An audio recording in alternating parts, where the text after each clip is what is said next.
a landlord called Richard O'Sullivan calls and says, listen, I've got a site for you in Athol, but I don't want Nino's. You are this restaurant. Come up with another brand. So I came up with about 60 different names. I was like, I'm not calling it Tasha's. What are some of the other names? Zona Sul, Eatery, anyway, you don't understand the names. And everyone was like, we're calling it Tasha's. I said, we're not, because if it fails, It's you. what am I going to do? I'll have to change my identity. I'm going to become another person. I can't call it Tasha's. And anyway, we landed on Tasha's, open in Athol Square. It was packed. Shift Happens with Richard Sutton, powered by First Light. Welcome to the Shift Happens podcast with me, Richard Sutton. Here we speak to people who have navigated extraordinary pressure, adversity and change. Moments that tested them, transformed them and ultimately shaped who they became. Join me as we explore what made their shift happen.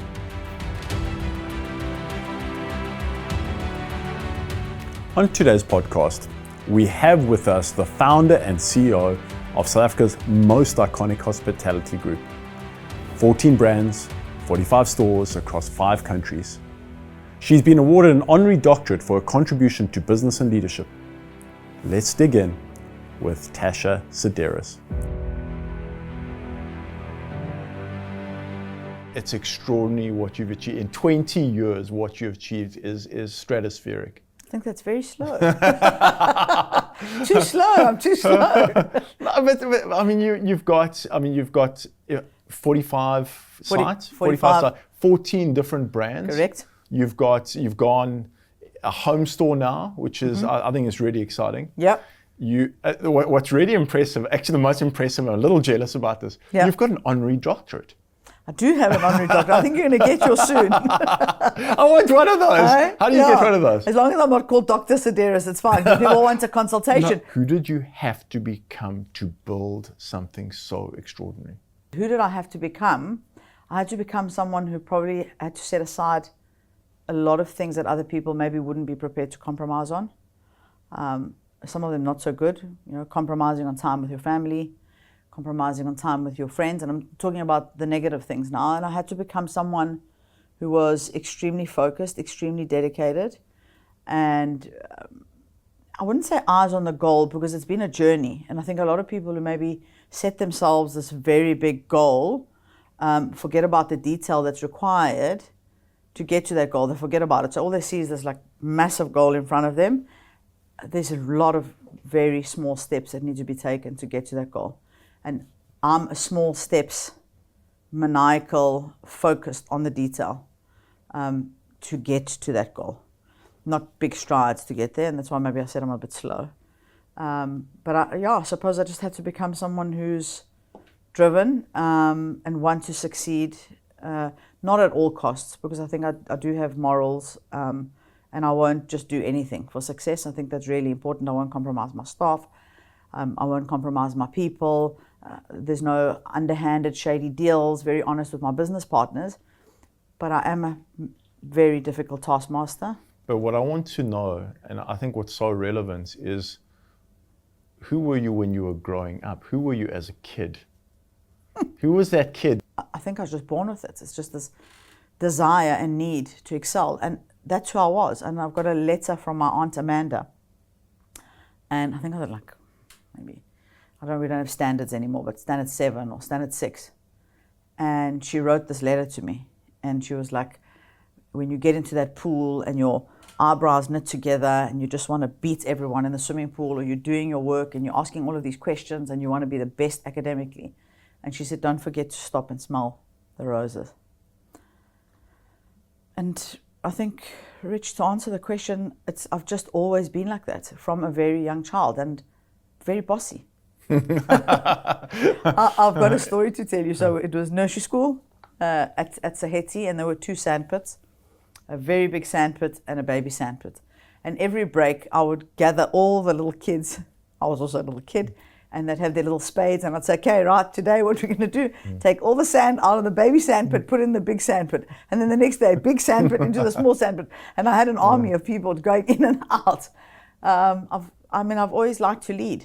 I went on EduTrain, which was a privilege. I don't know if they do it still in South Africa. There's a train and about 60 students get selected from across the country, different walks of In life. high school. In high school, it was standard 9, standard 8 or standard 9, and I'm talking all walks of life, from every race, from every culture, and you had to go for an interview process. And I said to my mom, I want to interview to do this thing. And they interviewed me, and I was selected to go on the train.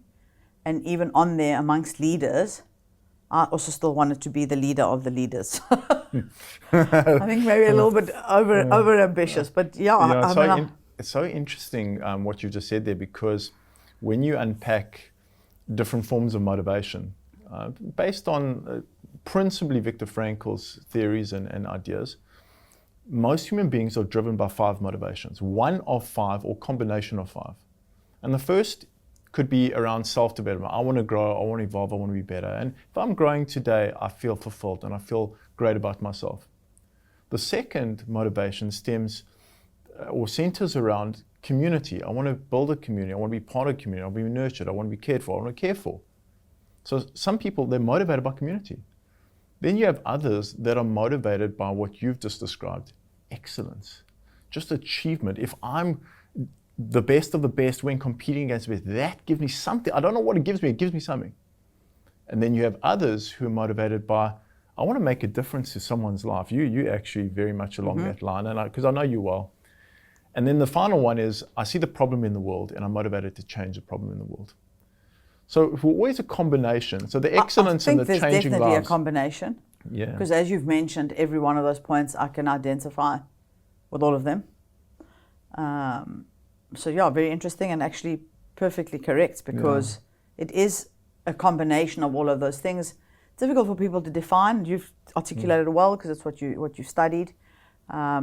But yeah, it definitely is a combination, because at different points in leadership, you're touching on one of those things, or all of them at the same time.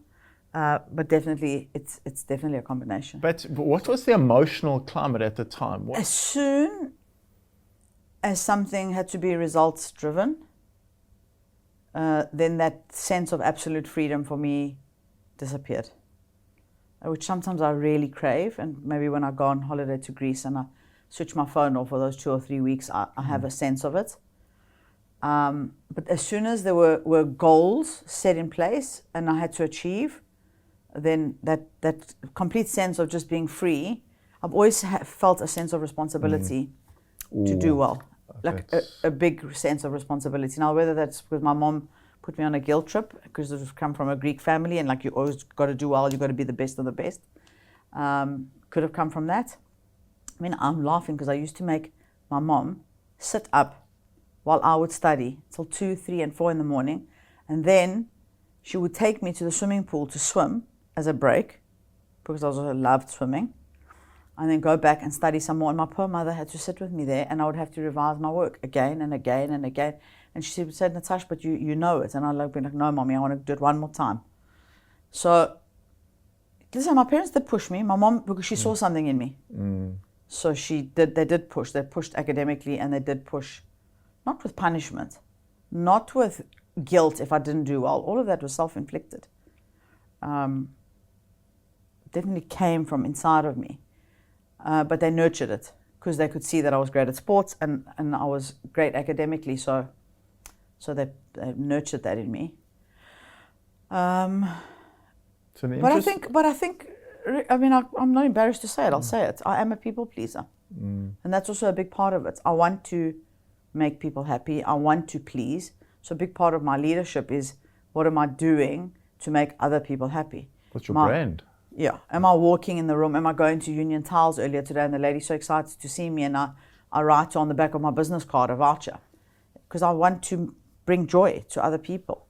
And when I was younger, being like part of a team and making sure that the team was number one, I was head girl, sports captain. I sound like I'm bragging now, but part of that is also a need for validation and affirmation, which is quite sad actually, if you think about it. I think we all want to feel that we matter. We all want to feel that we're contributing in this world. We all want to feel like our lives mean something. We just find that space and that place a little bit later. You found it very young. Very young. What was the emotional climate? What was going on in those years? So my dad worked really long and hard hours in the restaurant business. He'd have 1 day off a week, which was Monday. Those days in South Africa, restaurants used to close on a Monday. And he would pick us up from school. We'd go to the doll's house, have a steak sandwich, milkshake in Joburg, Highlands North. I grew up in Highlands North because my grandmother was from Highlands North. My mom was obsessed with her parents, so we were there every day. And then we'd go watch a movie. And that was our day with our dad. So the climate was most of the time with my mom. And my mom was absolutely obsessed with her children. She would do anything and everything for us. She was the mother who picked us up from school, we had friends over at the house, made all of our birthday cakes, studied with me till there was never a no, like whatever I wanted. She was there until she got sick with depression. But certainly, I think the emotion, it was just this sense of always wanting to achieve. That's what I want. There's an incredible model, and the model's presented by someone who passed away recently, a guy called by the name of Jonathan Sachs. I think he's got 16 honorary degrees. He's written 30 plus books. He was the preeminent voice on leadership. And he has this view that if you want to create change in a person, the change that has seen you rise and do extraordinary things in your life and make a difference to the world, you need to have 3 things in place. The first thing you need to have in place is you have to believe in people. I believe in you. Yeah. And if you express, like your mom, I believe in you. Natasha, I believe in you. Anastasia. And she did. She believed in you. The second thing is I'm going to push you. And I believe in you. I'm going to push you. And the third thing is I'm going to celebrate you. And she did. Wow, we're going to get emotional. Do you know that she kept every single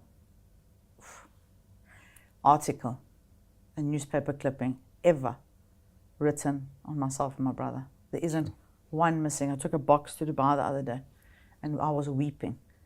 She wrote down every date, every sports achievement, every medal, every single thing was recorded. And that's like a mission for someone. And parents obviously love their children, but she was obsessed with recording mine and my brother's successes in my life. Not about the successes, I think it's your journey. And everything. And then pushing, definitely. She did push us a lot. I remember once I had the worst headache and I was so sick.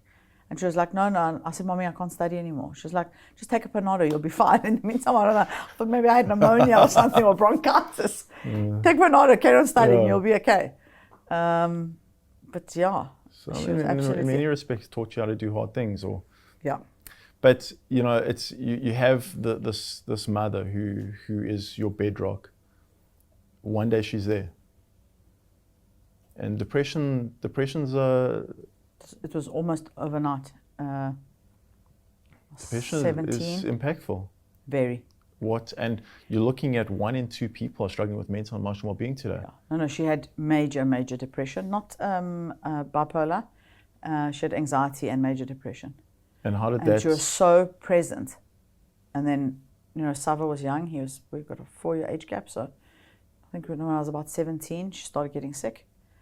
And it's almost like you have this sense of abandonment because you can't believe that there's this person who was so involved and present in your life, and then all of a sudden they're actually numb and they can't have a sense of the world.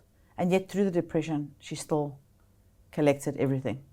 Until the day she passed, she archived everything. Everything. I mean, I have massive regrets. I was building my business. I should have spent more time with her. I could have maybe been a better daughter and more present. I also I became impatient because I was young. And then you grow up with a lot of resentment. You can't understand how this person was one way and you want them to just snap out of it, and actually it's a sickness, which I understand now at the age of 50. I'll do anything to go back and say, I get it.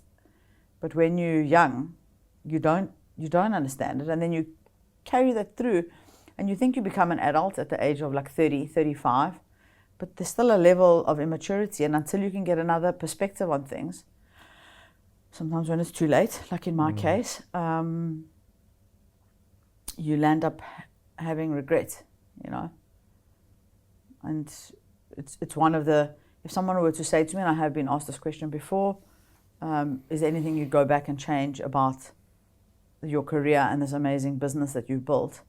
And the one thing I would definitely change is being kinder and spending more time with both my parents, because my dad's also not around. And what I learned from him was just like hard work, it pays off. And he was just such, and ethics. My dad was the most ethical human being.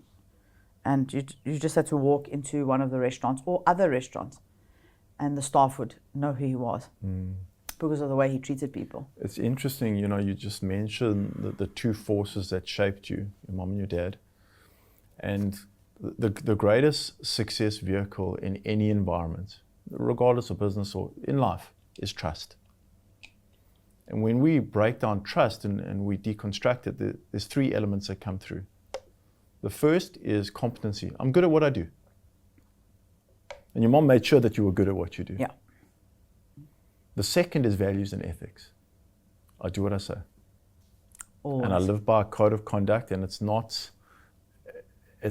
will not bend. And the third is I will show up consistently.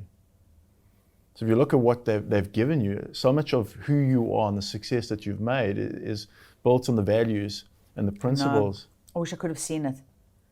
It's nice to be able to talk about it now, and I've realized that who I am is because of them, but I didn't show them that when they were around and when it should have counted.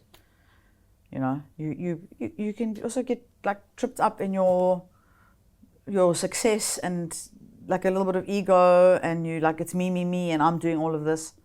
Well, you're not, because it's you and a whole lot of other, now I realize, a whole lot of other people, and two significant people, and even my brother, Sava, who play important roles in making you who you are. The beginning, the journey. The journey began very humbly. So humbly. So humbly. The journey began, my dad... What gave you the courage to start something on your own? So my dad, as good as he wasn't the most astute businessman. He was a very hard worker, an unbelievable restaurateur. I'm talking like in the skills of restaurateuring, where leave the business side of things, you know, the food, the people, all of that, conceptually, but he was very, very trusting, and got taken advantage of quite a bit. So when I started my journey, we didn't have any money. We had a small piece of land in Cyprus that my granddad had left us. We sold that to raise a little bit of money. This for Athol Square? No, it's for Nino's in Bedford View. Okay, we'll go back one step. So not, Tasha's is 20 years old. The journey actually starts even before that, at Fishmonger, which I'll come back to now. But Nino's was 2001, and Athol Square was 2005. So we're talking about 25 years of the Nino / Tasha's journey. And before that, I worked for my dad at Fishmonger in Ravonia. Very long, very hard hours, studying psychology, apron in the car, go to lectures, work, party like an animal till 3-4 in the morning, go and study again. So everything's got commitment, even the party. But you do have that, I mean, of all your character traits, your fun side is your high point. I do. You've got a great fun side. High risk. High risk fun side. Anyway, and I said to my dad, listen, I want to buy this Nino's. He said, we don't have the money to buy it. This is with the Cyprus sale. Yeah. So we sold the land. We didn't have all of the money to buy the restaurant. I went to a loan shark to get... For Nino's? For Nino's. The loan shark days start from Nino's days. Oh my goodness. Managed to get all the money together, buy the business, paying off like huge interest. Huge. Maybe I was drawing like 2-3 grand a month as a salary. I opened and closed that store. No one was allowed to receive stock. I had to receive my own stock. Pack away the stock. I had to supervise the packing. Send out orders. I was obsessed. I even had a car accident at some point. I think with Athol Square, I fell down the stairs and I cracked my vertebra, and I was in the hospital doing the orders. I used to call the suppliers and do all the orders. But it's hugely courageous. I mean, to throw everything. I mean, I'm a big risk. I'm not risk averse at all. I'm a big risk taker, and my brother is the total counterbalance. He's like, no, let's not do it. Let's think, should we? I'm like, we're doing it. And then wherever the chips fall, they fall. So I'm always ready to take a risk, even now with everything that's happening in the Middle East. I'm like, just got to grab opportunities as they come. So buy the Ninos in Bedfordview, in this debt, working. And a landlord called Richard O'Sullivan calls and says, listen, I've got a site for you in Athol, but I don't want Ninos. You are this restaurant. Come up with another brand. So anyway, we came up with about 60 different names. I was like, I'm not calling it Tasha's. What are some of the other names? Zona Sul, Eatery, anyway, you don't understand the names. And everyone was like, we're calling it Tasha's. I said, we're not, because if it fails, It's you. what am I going to do? I'll have to change my identity. I'm going to become another person. I can't call it Tasha's. And anyway, we landed on Tasha's, open in Athol Square. It was packed. But again, I had to go to a loan shark again. And that loan shark underfinanced the business, so I was in a massive hole. I was even more obsessed. What did a typical day look like? Like what time do you start? Up at 5 in the morning. Finish? 5 a.m. And whether I had gone partying or not, whether I had just come home at 5 in the morning, no one was allowed to open the store. No one. I had to open, I had to shop, and no one was allowed to be late either. Not even 3 minutes late. Late is late. I've softened a little bit with that. Really? A little bit. 5 minutes, you'll be 5 minutes late. Yeah, you're down to Anyway, 90 seconds. Open, have my apron on, graft the whole day till 6 o'clock. Did everything. Orders, receiving, right? Had a nice team. My dad used to come past all the time, used to help with tastings because my dad was a chef. And Athol was like a rip-roaring success, but it's amazing to see how many people I've still got from Athol Square that are with me. Peter Otto helped me open that store. He's now my franchisee.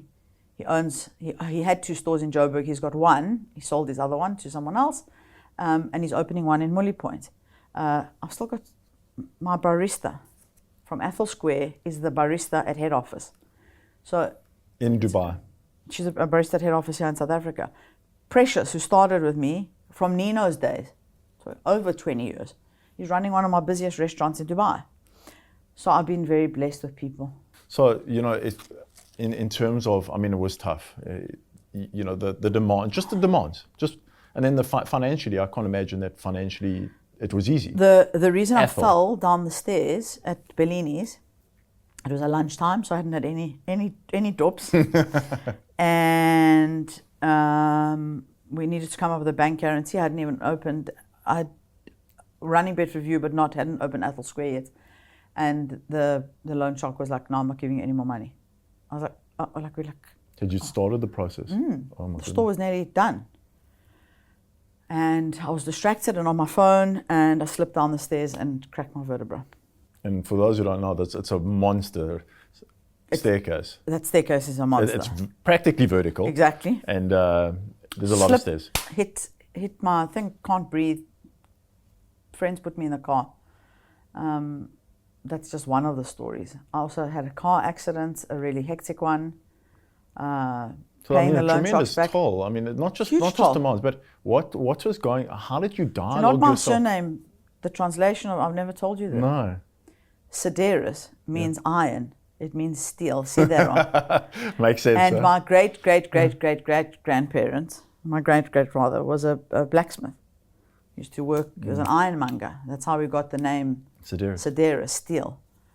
And I feel in some ways my brother and I could just get like, I don't know, now, like the punch bag, there's just like, we're just getting knocked, get up, knock down again, get up, knock down again, and then, I don't know, we just get on with it. I don't know, maybe it's an anomaly.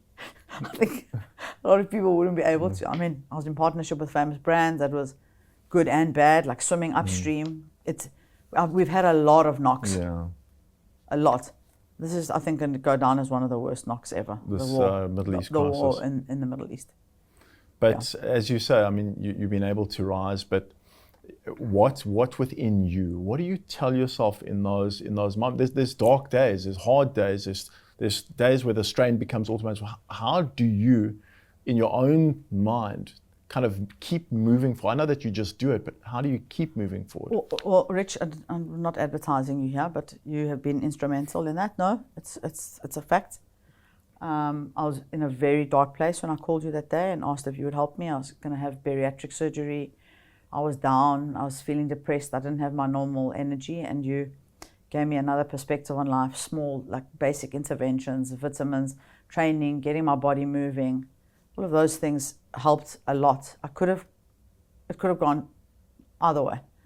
I don't think I'll ever be depressed like my mom was. I don't have the predisposition. I don't think, unless something really hectic happens to me.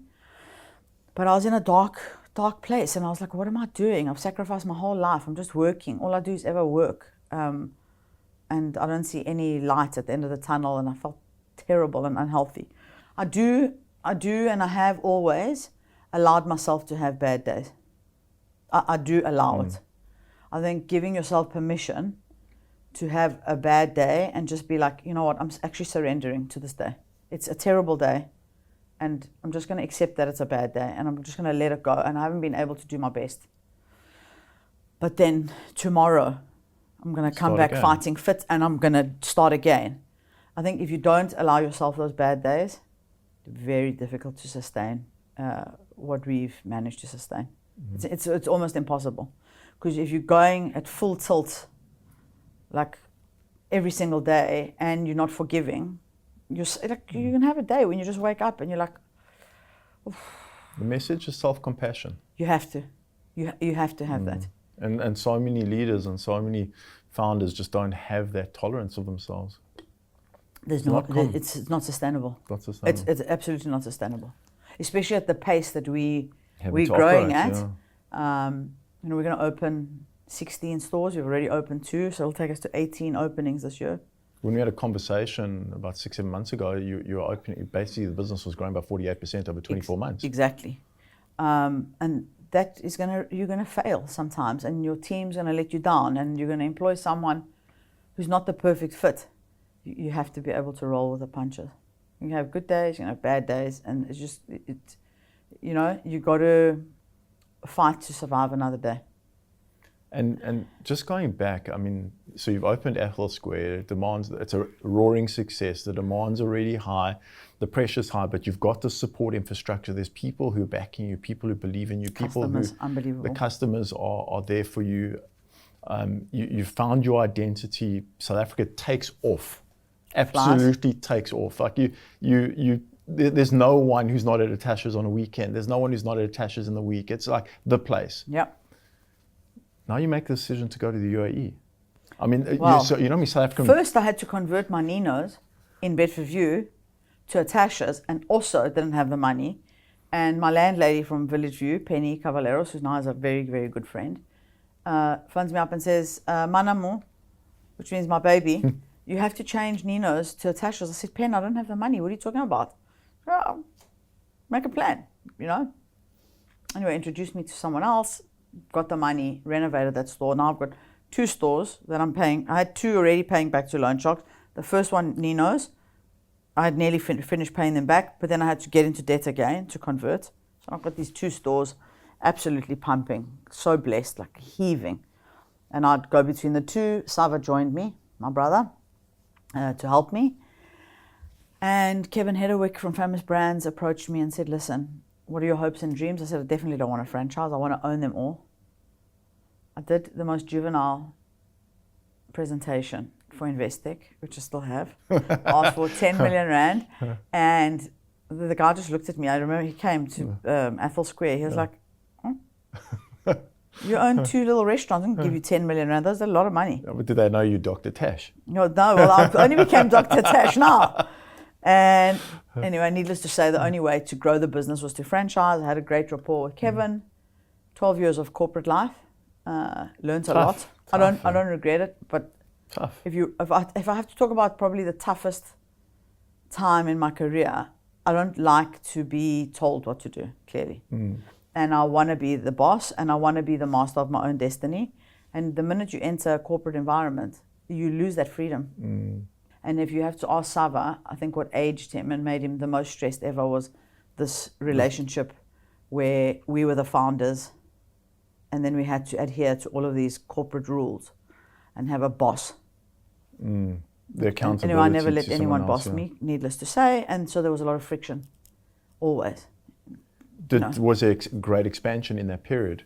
There were a lot of openings, franchise, it wasn't our franchise, money, yeah. it was the franchise model that we still have in South Africa. And then someone approached me for Dubai, and initially Famous Brands wanted me to do a deal with another very big corporate company. And I said, guys, are you joking? These guys sell cars. They're a big corporate. We already have our problems. We keep boxing with each other because you've got one way of doing things and I've got another way. Now you want me to go and do a deal with another corporate in Dubai? I said, no, not going to happen. Sorry, I'm just not going to do it.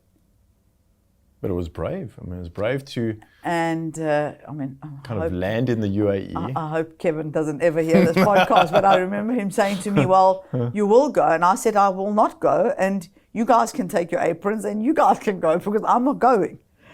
And I was on a flight back from this meeting with these people. And I get an email from a gentleman called Mubarak bin Fahad. He says, I've got a minority share in one of my most favorite restaurants in the world, Le Petit Maison. I hear good things about your brand. I want to bring it to Dubai. So I said, hang on a second. You need to come to South Africa to see if you like it, if you like me and you like the restaurants.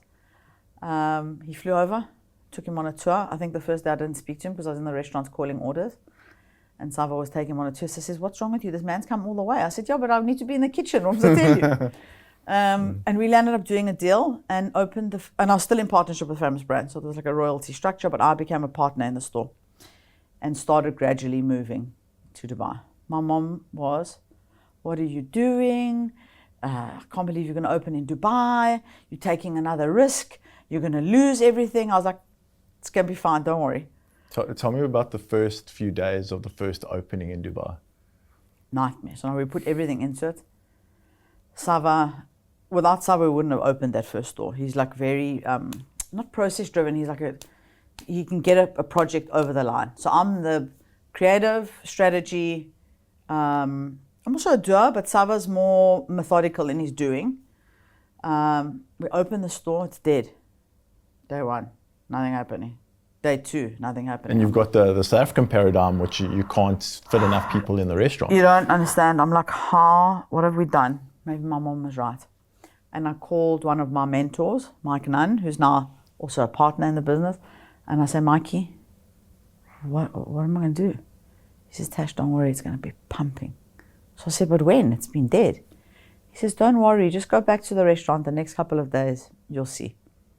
I think on day 4 or 5, this thing just started pumping. So Tash, you've been in Dubai 11 years. Yep. You have the South African operation flying. You've got this whole ecosystem that is expanding and growing and evolving faster than your competitors. Yep. You've won awards and you have accolades. I just want to talk to your leadership. And I visited Dubai. You took me around to stores. I walk in the store. You disappear in the kitchen, of course. And I start chatting to some of the staff and just the experience. And one of the staff members said, look, Tasha's changed my life. You personally, not the group, you personally, Tasha changed my life. She believed in me. She brought me to the UAE. She set me up. She's backed me in anything I want to pursue and anything I want to do. And it's changed my family's life. This incredible loyalty, this incredible, the soul of your operation, every single member in every single store. I've never in my life witnessed anything like this. It's humbling. Holds you in total esteem, and not in reverence, yes, but they feel like they're your family. And they are. I know. And they are. So you look at the crisis that you're facing, and the crisis that you're Massive facing one. is an existential crisis. It is a serious significant. One that I can't control. As we couldn't control COVID. I think COVID was a little bit different. In fact, very much different, is that you knew there was going to be an end in sight. Sort of had the same interventions between here and South Africa. Psychologically, the war in the Middle East, has taken everyone by surprise. No one ever thought that UAE, Dubai, was going to be part of any conflict. We don't know when the end is in sight. It's really something that a feeling that I've never experienced before. And having to vacillate between growth, because we're also opening in the Middle East, we're also opening stores there, and we're opening all of these restaurants in South Africa. So you go from crisis management, which we're also going to have to crisis manage like South Africa, because this thing's coming for us like a tsunami, and I don't want to be negative, but that's the truth. And we are going to feel the ripple effects everywhere in the world, and it's going to hit us hard here. We've already seen the fuel prices going up. Suppliers are going to put all of their prices up. It's going to hit food. Gas is going up. That directly impacts the restaurants. The staff have got to get to work. And so it's just this weird feeling. Every morning you're waking up and you're like talking about creative, social media, growth, food innovation. Jill's busy sending me new plates that we're going to be plating with. And then at the same time, you're talking about salary cuts, not knowing if we've got enough cash to sustain ourselves for the next 2 or 3 months in Dubai. A lot of restaurants have already closed. How have your staff responded? So I had to make a very tough decision. The war started late Feb, as you know. We started getting attacked. And, we thought it would end like in 2-3 days, middle of March, 3rd week of March. It's like nothing's changing. I had to call all of the staff together from a head office point of view, and then Stefano let the broader team know.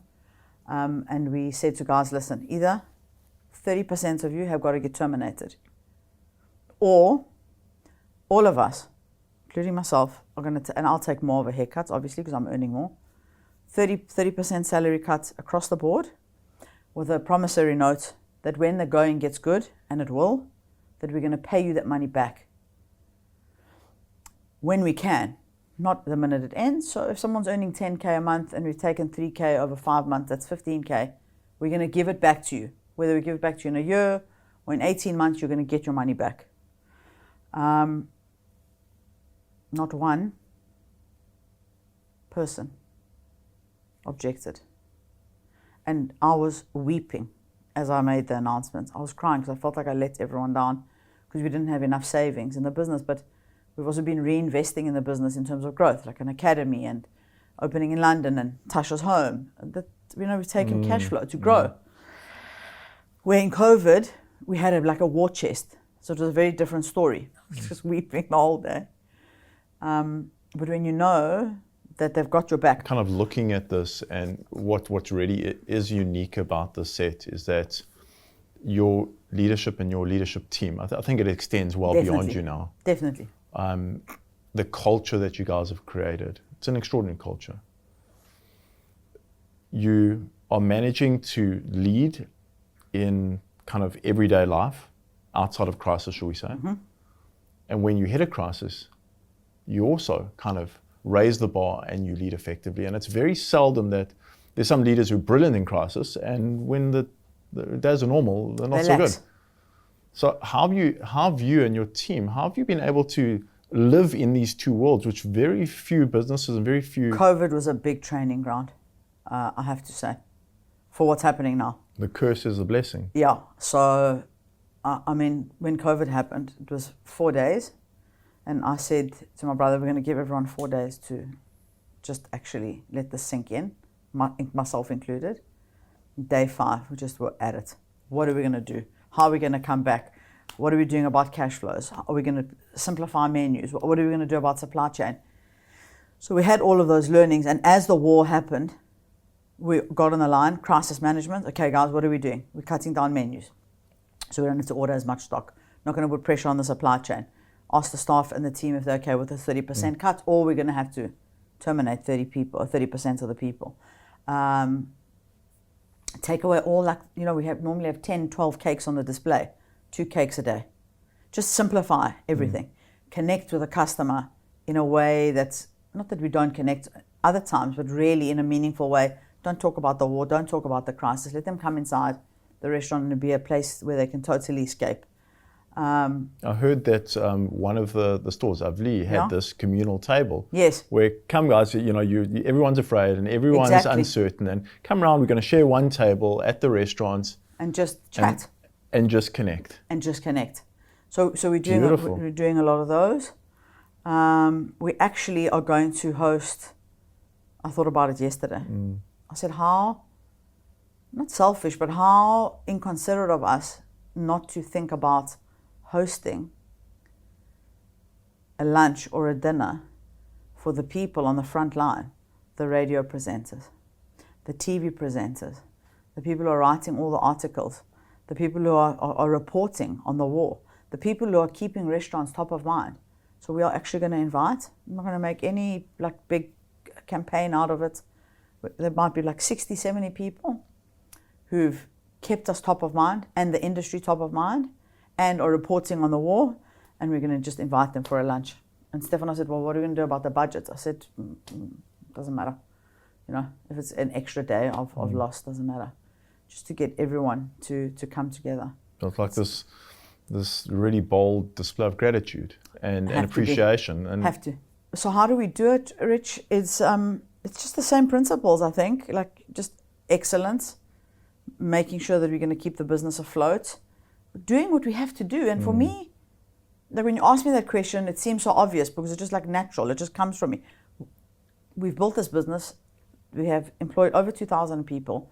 People are depending on us. Customers that are depending on us. We have to step up and show up. That's it. You just have to. Yeah, and There is no other. What's the choice? Just want to throw my hands up and just say, well, it's out of my control. Nothing I can do, and just let it go to shit. So sorry. No, all good. So what you've just said now, really brings something home, and I think it's probably the most impactful, the most impactful driver of change and success and overcoming adversity, and that is purpose. So we look at life and we can be motivated, extrinsically, intrinsically. We can be motivated by passion. I love what I'm doing. I love the restaurant business. I love making people happy. I love fulfilling their needs. But the gear up on that is to take what you love and say, I love to make a difference. Different to your staff, a different to your teams, a different to your public, a different to your communities. And I really do. And what resonates, what really sticks now with what you've said is that this is a journey of purpose. So I want to, I could have sold ages ago. Sometimes I think, oh my God, maybe I should have, and I would be relaxing on a beach in Greece. But it is a journey of purpose. And my brother and I were talking about it the other day, why haven't we just sold and retired? Well, we love what we do. We are impacting people's lives, and it's our life's passion, If you could sit with a younger version of you, growing up in that environment, what would you say to her? Look after your body, which I haven't done. It's a big regret of mine. I used to be, and it's not about thin or fat. I used to be super sporty and super healthy. And I'd say to my younger self, you know what? Don't take that for granted. Look after your body. Don't abuse it. And don't think that youth is forever. Because not that I'm old, I'm 50. But I'm not the 25-year-old that I was. And I think, maybe there's two types of successful people. And talking health-wise, those that are very successful, and then they also are extremely disciplined with their bodies, their routines, their self-care. That's a word you use a lot. I'm very terrible at self-care. Sacrifice, and maybe a bit of, if I have to be honest, a bit of laziness, because maybe I've got my energies are at 100 and I give 98 to work, other people, and then there's 2% left, and then I'm just depleted, so there's nothing left for me. So I would definitely sit with my younger self and say, Tash, you're not going to be 55 kilos.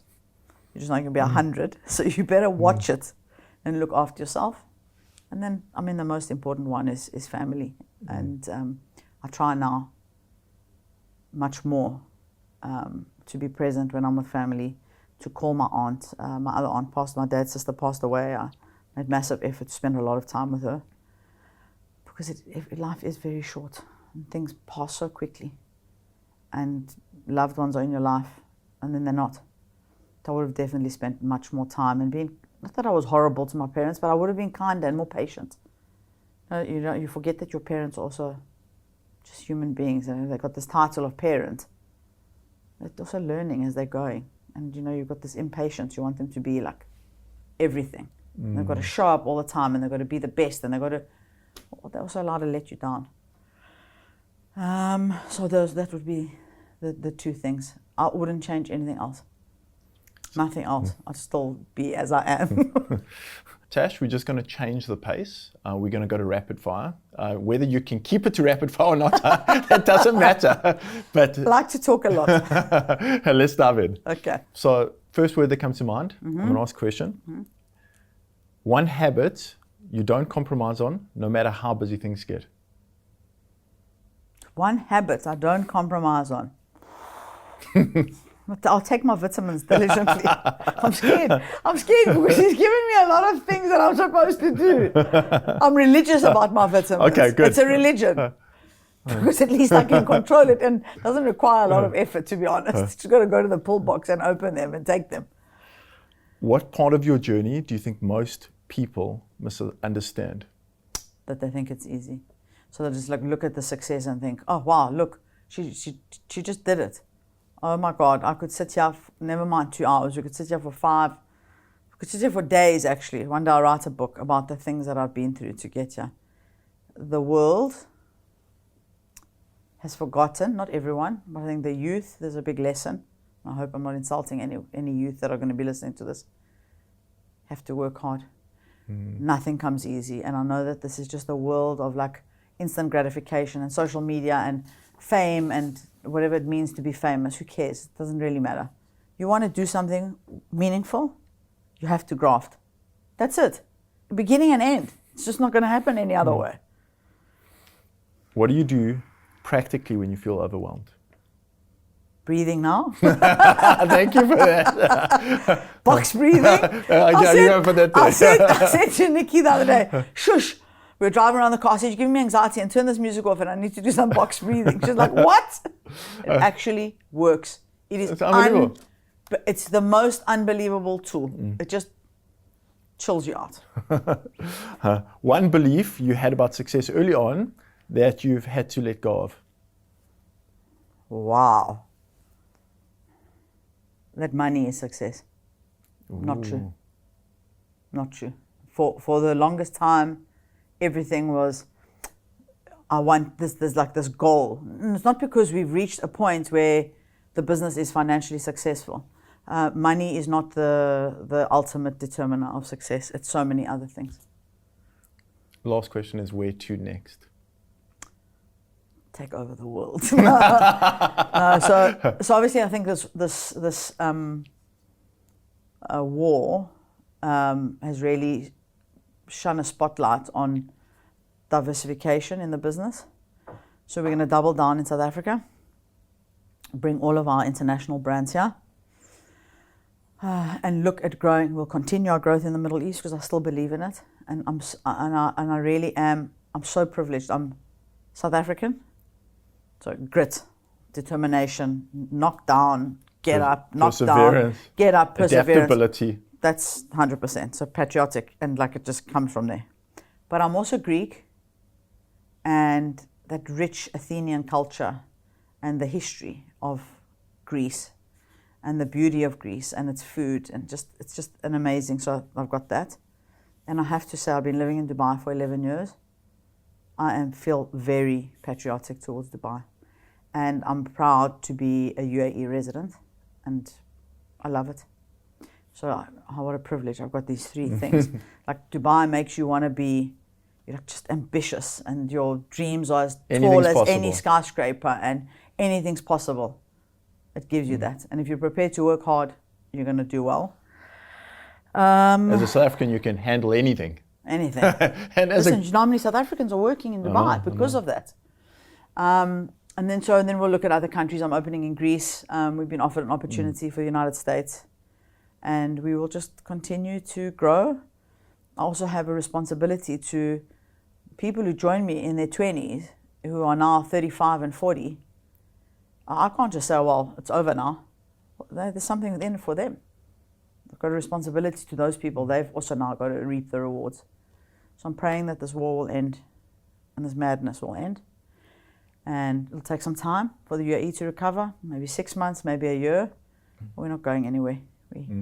We're here in the fight. And then South Africa, very exciting, like really exciting. I'm going to end with one little story, is that when we opened in Battersea, the support from the South Africans was... Battersea in the UK, in the UK, in the Battersea Power Station, I've never seen more South Africans turn up at an opening. Whoever was living in the UK, every South African came to support. And what I've noticed now with bringing the other 2 brands, so 3 now, Cafe Sophie, Arlecchino, and Tasha's Home, is that people love our story. And it is proudly South African. I mean, it really is quite amazing. And proudly Emirati. And proudly Emirati. And Greek. I said I wouldn't open in Athens ever. Like landlords were hounding me. I was like, please, I need to have one place where I can just totally switch off. And now we open in Athens early next year. You have to have a diversified portfolio, because if something happens in South Africa, then you've got the Middle East that can look after everyone. And if the Middle East doesn't work, then you've got here and another country and another country. So you have to help me lose weight now. Kind of just to conclude, if I were to say shift happens, what does it mean to you? For me, I think you have to be able to shift. And shift happening is a fundamental part of growth. If you are not able to change and you're not able to shift and pivot, you're not going to get anywhere, because stuff's going to come at you. Not going to be plain sailing. So for me, that's shift happening. You have to be able to roll with it. Tash, what a privilege. Thanks, Rich. Thank you. Thank you for sharing your story. Thank you for your inspiration. Thank you for what you do. Thank you for just showing us the way. Well, thank you for helping me along this journey, because you've been a fundamental part of it. Really, really you have. So thank you. Thank you for that. There are 3 major standouts from this conversation, very much in the leadership space. The first is that Tash creates a high trust culture. Like Google and other elite organizations, Tash has built a culture grounded on 3 core principles. Principle number 1, competency. Principle number 2, values. And principle number 3, consistency. But she also applies the principle or the idea of transformative leadership. I can see the future. Come with me on this journey. And great leaders do this by stretching people through high expectations and very high standards, but they balance this by supporting them through collaboration and shared purpose. The final takeaway centers around the value of relationships. Relationships matter. We are because of each other. And relationships require investment. They require energy. They require presence. And we take them for granted, normally at our peril. My call to action, based on these 3 principles, is the following commitment. It's a 30-day commitment. And that is to intentionally invest in the people that matter most in your life. An extra call, an extra coffee, an extra engagement. Connect. Join me for the next podcast and keep shifting. Shift Happens is a First Light and Prime Media collaboration. This episode was produced by Grant Jensen and Kaylee Cruiser and filmed by Stephen Phillipson.